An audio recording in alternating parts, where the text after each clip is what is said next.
Hello, my name is Eric, and this is my brother Ben, and we are some of the biggest superhero movie fans there are. So we decided this year what we want to do is we want to go back and rewatch all cinematic superhero movies that have come out in theaters, live action only, from beginning to end. And that means this time we're starting off with Batman the movie, 1966.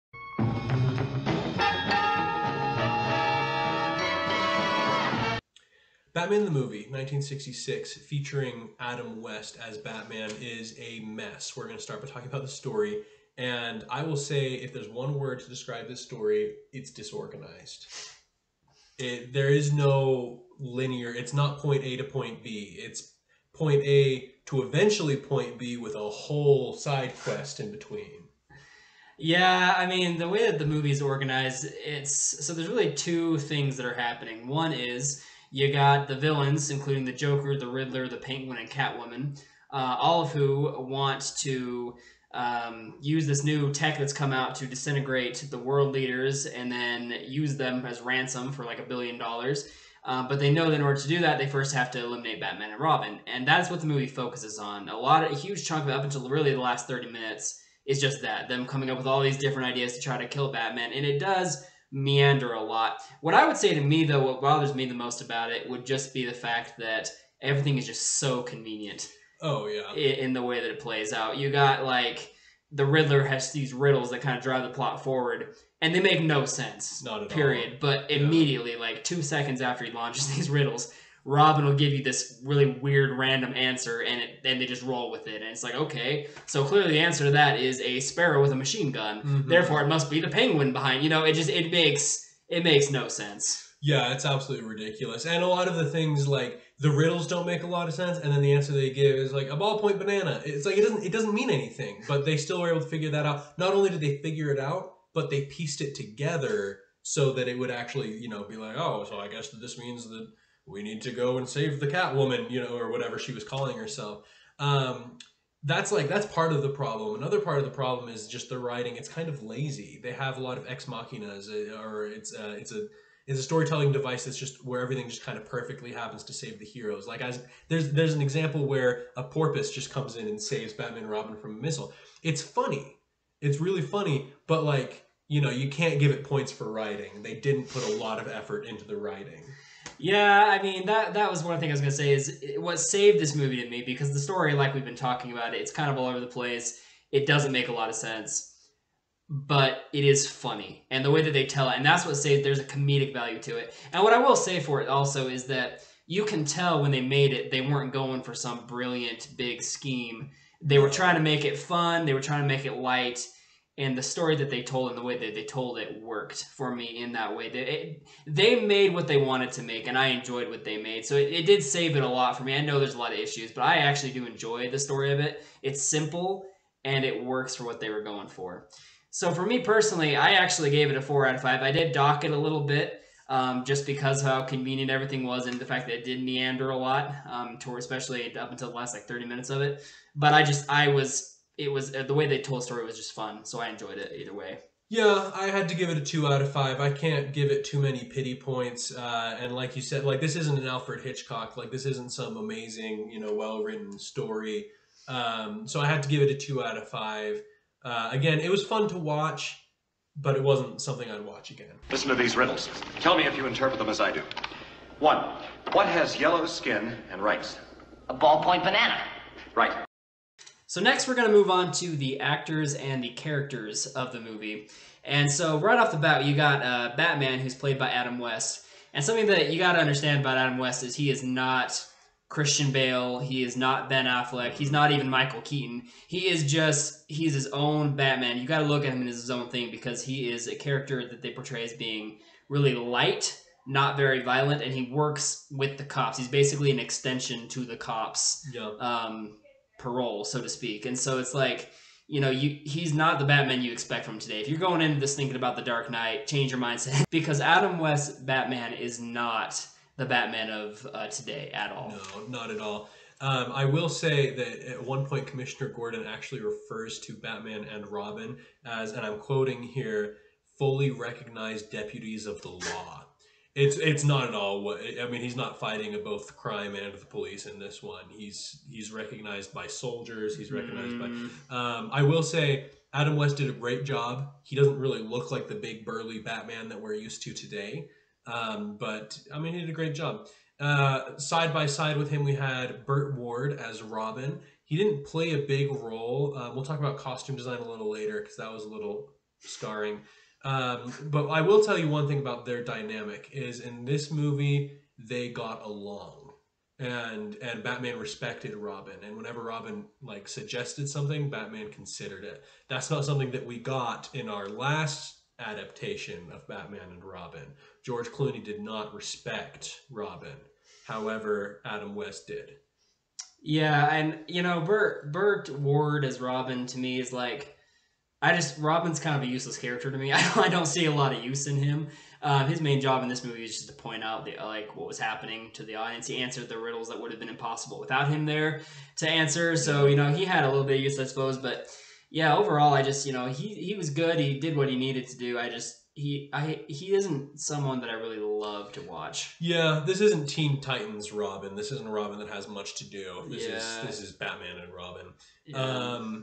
Catwoman, played by Lee Merriweather, did a great job. Not a whole lot to say there. Her character really drove the story forward. If she wasn't there, nothing really would have happened. That's pretty much all I have to say about her. Yeah, she was good. I don't really have a lot to add to that. Cesar Romero played the Joker, and I actually did really enjoy his performance as the Joker. What I will say is I thought it was interesting that he didn't have more to do with the movie. The Joker is, historically speaking, Batman's arch nemesis, but Cesar Romero's Joker really, he didn't even come up with any ideas to try to kill Batman himself. He was there for all of it, and he participated in the fighting scenes, but like that's literally, they pretty much just threw him in there so they could have the Joker, it felt like. And I liked his performance. I would have liked it more if they'd given him more to do, probably. Yeah, I agree. And in the TV show, he plays a much bigger role. I don't know why they chose to not let him play a big role in the movie, but again, he did a great job. I enjoyed watching him. The Riddler, on the other hand, I did not enjoy watching as much. The Riddler, played by Frank Gorshin, was just kind of there. He wrote his riddles that didn't make any sense, and he just kind of told Batman what was going on with the villains. That was like his whole scheme. And other than just wearing absurdly tight pants, he really didn't add much to the show. No, and they were tight pants, which are kind of uncomfortable to look at. Again, we'll talk about costume design later. Because they're fortunate for him, I'm sure. No, I agree. He kind of held it back for me a little bit, honestly. Not because he was bad necessarily. He was the least interesting of them all by far. To me, they all the villains had their quirks that made them stick out, except for him. He was the most normal villain. And he really just was not interesting to watch. And sometimes his line delivery bothered me, but not a lot, but just occasionally it did. But but the one that stood out the most to me was actually the Penguin, played by Burgess Meredith. And I really enjoyed his performance. I thought he was funny. I thought that he really brought out a unique character for the Penguin. Some of his lines, especially at one point he was posing as a ship captain that had gone missing, and I just laughed so hard at a lot of what he did during that. He was really funny in that part. He did a really good job. To me, he honestly probably stole the show for me. Yeah, I would agree. Yeah, for me, acting characters, I would have given it a 4 out of 5. Just because, it is dated and actors don't act like that anymore. So if they had made it today, I wouldn't have been that lenient on them. But that was the way they acted was the way that they did it back then.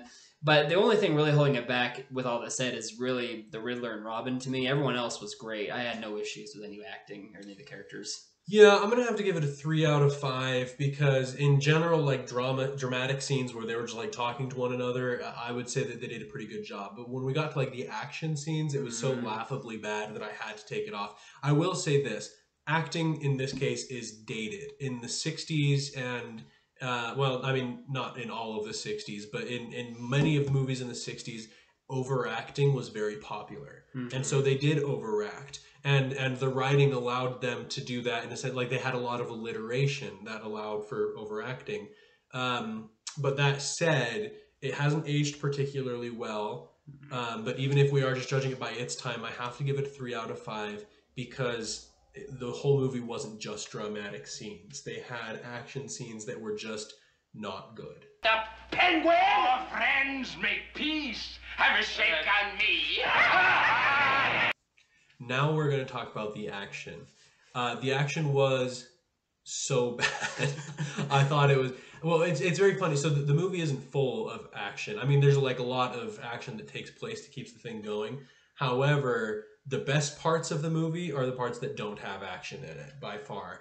The action, first of all, the acting part of the action is really bad. Like the fist would get about this close to the face and then stop. And then the guy, whoa, you know, it was just bad. It was really, really bad. But I mean, I will say at first it was so bad it was funny. But by the end I was like, all right, they can not have that many of these. Absolutely. In fact, going off, Matt, at the very end, the last battle that they have, it's on like a little submarine, and it's the worst. It's the worst part of this movie because they're fighting. It's just this pow bam action going on. They even have the words pop up in that point, which I appreciate. That's an old throwback. I have no problem with that. Right. But the problem with it is like you have goons that were literally just belly flopping off this ship, and Batman was fighting over here, Robin was fighting over there. And these goons, no one is touching them. They're just flying off the boat like someone just knocked their socks off. And I'm just like, what? Why are you jumping? It was so bad and it looked so terrible. And I get that it's the 60s and, they may not have really known how to do fight scenes quite well yet. But to me, it's just hard to watch. And like Ben said, they kind of drag on a lot. Yeah, there's a scene where Batman and Robin are circling the submarine in like a boat and they're like shooting, I think they call them charges at the submarine.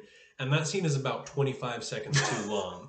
There's like, they hit this boat like 9 times. And after they hit the boat, the same thing happens. Everybody loses their balance and they get all shaky-legged. And I was just like, 1 or 2 charges would have been sufficient to understand exactly what happened. But we got like 12, it just kept going. Yeah, no, it was pretty bad. This is the weakest part of the movie for me. Like I seriously, I gave it a 2.5 out of 5. The only reason I got a 2.5 is because, like Ben said in the beginning, there is enough action to keep it going, and I felt like they were lacking on action, which saved it a little bit because it kept the movie pretty fast paced. But yeah, just every action scene that came up almost got more painful as the more time it went on. I don't know, but it was bad. Yeah, definitely. I gave it a 2 out of 5. Yeah.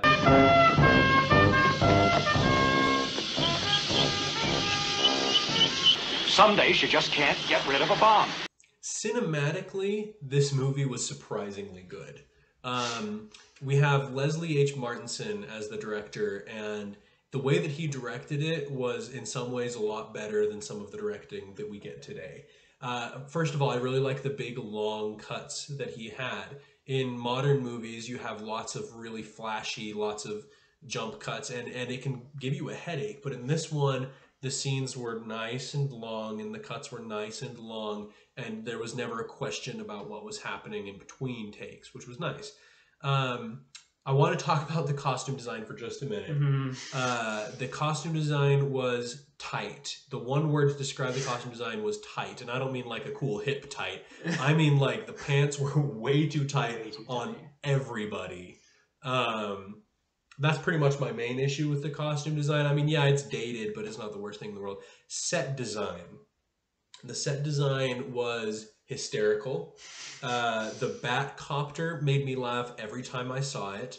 The labels that they had on everything made me laugh every time I saw them. I really liked the Batcave, just how just plastic it looked. It was fantastic. Yeah, it was definitely dated and just not good, but I loved it. And then the last thing that I wanted to talk about briefly was makeup. The makeup was heavy on everybody. It was really like you could easily tell that Adam West was wearing a full face of makeup all of the time. Also the Joker's makeup, which I actually liked. I thought that it looked pretty good, except the mustache. They just covered the mustache in paint. And if they'd gone a little thicker, you might not have been able to notice it, but you could definitely notice it. You could definitely. Cesar Romero actually straight up refused to shave for that show, and that's kind of an actor prima donna type of thing, I guess. But yeah, I was gonna say, just kind of going along with what Ben already said, I actually was surprised at how well this movie held up. It's dated, and I wouldn't say the whole thing holds up really well, but Yeah, there was a good amount that I actually was surprised. I was looking at. I was like, hey, dang, that looks good. Yeah. I would actually buy into that if it came out in a movie today. And so I was like, I Yeah. would.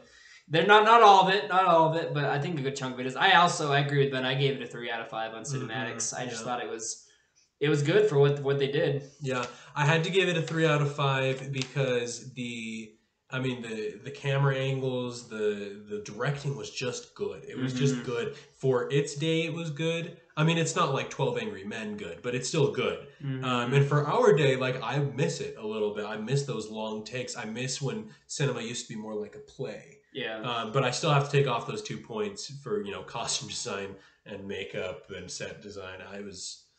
Holy marathon, I'm getting a stitch, Batman! Let's hope. It's a stitch in time, Robin. Last thing we want to talk about is just pure entertainment value. And you know what? For me, this movie was really good on that. I know there are a lot of movies that are really bad out there, and this is actually one of them. This is not a good movie. But I was entertained from start to end. Like, there was not a moment that I was bored. There was not a moment that I wished it was over. I was just enjoying myself from time to time. I can't give it full points, though, because it's not a rewatchable movie to me. This is not something... Like, Ben and I, we watched this for the last time probably, seriously, 10 years ago. And that's about the gap you want. That's about the gap you want between each viewing.